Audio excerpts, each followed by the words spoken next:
So at the end of the question, he was asking, is there kind of a commonly accepted conversion between barbells and dumbbells and that sort of thing? And the answer is no, not necessarily. But typically speaking, you're going to take a little bit off of the top, so to speak. So let's just make the example easy.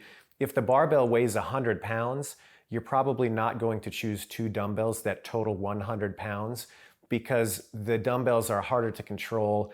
They're a little bit more challenging in almost every manner than the barbell that's fixed and you can control it with both hands at the same time. So it's generally wise to take a little bit off the top. Now, what that number is, people can argue it back and forth. I don't really care. The point is that you want to take just a little bit of that fire out.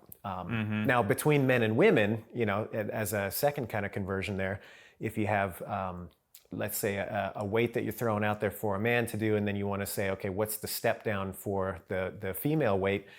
There's usually an accepted between 60 to 70% depending on the movement. And so, for example, a movement like a snatch might be a little bit on the lower end, whereas a movement like, a deadlift might be a little bit on the higher end. And you can experiment with that. But typically speaking, that's where you're going to see it fall, about 60 to 70%.